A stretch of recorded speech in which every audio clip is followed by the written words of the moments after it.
महत्वपूर्ण टिप्पणी की बात। दहेज प्रताड़ना के मामलों को लेकर हाईकोर्ट की ग्वालियर खंडपीठ ने सख्त टिप्पणी दी है। अदालत ने कहा है कि घरेलू विवाद को दहेज प्रताड़ना का रूप देना कानून का दुरुपयोग है, ऐसे केस खारिज किए जाएं।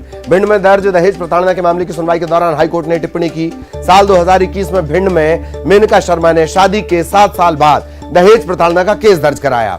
अपनी एफआईआर में इसने भोपाल में रहने वाले चाचा ससुर, चाची ससुर, उनकी बेटी और भतीजे का नाम भी दर्ज करवा दिया। सुनवाई के दौरान अदालत ने कहा कि जो साथ में रहते नहीं हैं, वो दहेज के लिए प्रताड़ित कैसे कर सकते हैं। इसके बाद हाईकोर्ट ने दहेज प्रताड़ना की एफआईआर निरस्त कर दी। सुनवाई के बाद हाईकोर्ट ने दहेज प्रताड़ना की एफआईआर निरस्त करने के साथ साथ ये कहा कि छोटे मोटे विवाद को दहेज प्रताड़ना का रूप देकर पूरे परिवार को फंसा देना यह दुरुपयोग है।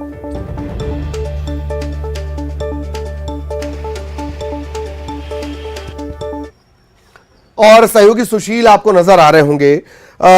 सुशील, ये बेहद महत्वपूर्ण टिप्पणी, और ये इस वजह से भी कि ऐसे मामलों का एक ढेर है जहां जरा सी बात पे आप दहेज प्रताड़ना का मामला लगा के पूरे परिवार को फंसा देते हैं। जी सुशील।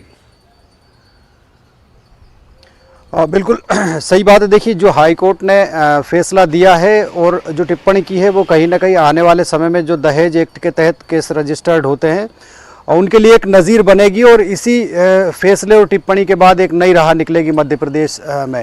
दरअसल भिंड का एक पूरा वाकया था जहां एक विवाहिता जिसने अपनी शादी के 7 साल बाद साल 2021 में एक एफआईआर दर्ज कराई थी, जिसमें मामूली घरेलू विवाद थे, लेकिन उन्होंने इसमें दहेज प्रताड़ना का आरोप लगाया। न सिर्फ सास ससुर पति, इसके अलावा चचिया सास ससुर, उनकी बेटी और भतीजे पर भी इसमें दहेज प्रताड़ना के आरोप थे। और बाकायदा एफआईआर जब रजिस्टर्ड हुई तो पुलिस ने भी बिना जांच किए इन सभी को आरोपी बना दिया था दहेज प्रताड़ना का। जब इस मामले को लेकर जो पीड़ित पक्ष है वो हाई कोर्ट में पहुंचा तो हाई कोर्ट ने इस मामले की बारीकी से विवेचना की, सुनवाई की। उसके बाद ये पाया कि इस मामले में इन लोगों को, 4 लोगों को बेवजह घसीटा गया था।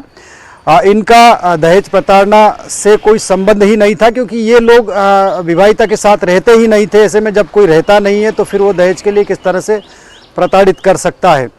तो उसके बाद चूंकि ये एफआईआर थी तो इस एफआईआर को भी निरस्त करने के आदेश हाईकोर्ट ने दे दिए। साथ ही ये टिप्पणी भी की है कि छोटे मोटे घरेलू जो विवाद है उनको दहेज प्रताड़ना का रूप देकर कानून का दुरुपयोग किया जा रहा है, ऐसे मामले खारिज किए जाने चाहिए। तो ये सीधा सा संदेश है उन लोगों के लिए भी कि जो छोटे मोटे विवाद को लेकर, घरेलू विवाद को लेकर उसे दहेज प्रताड़ना का रूप देकर एफआईआर दर्ज कराते। साथ ही पुलिस पर भी इसमें एक तरह से टिप्पणी की गई है हाईकोर्ट के द्वारा कि विवेचना सही तरीके से होना चाहिए कि जो लोग है नहीं उनके नाम सीधे किस तरह से एफआईआर में शामिल किए जाते हैं, या छोटे मोटे जो घरेलू विवाद हैं उसको दहेज प्रताड़ना का रूप नहीं दिया जा सकता।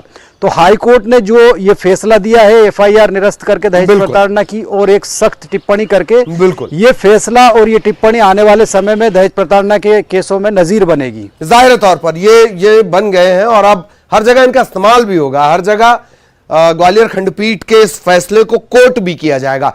धन्यवाद सुशील। अब अगली खबर हर माता पिता को सावधान करने वाली। भोपाल में खेल में एक मासूम की जान चली गई। ये बच्ची खेल रही थी, उसी दौरान फांसी का फंदा इस पर लग गया। परिवारों ने इसे देखा, तुरंत अस्पताल लेकर पहुंचे, जहां से ब्रॉड डेड, मृत घोषित कर दिया गया। पूरा मामला जहांगीराबाद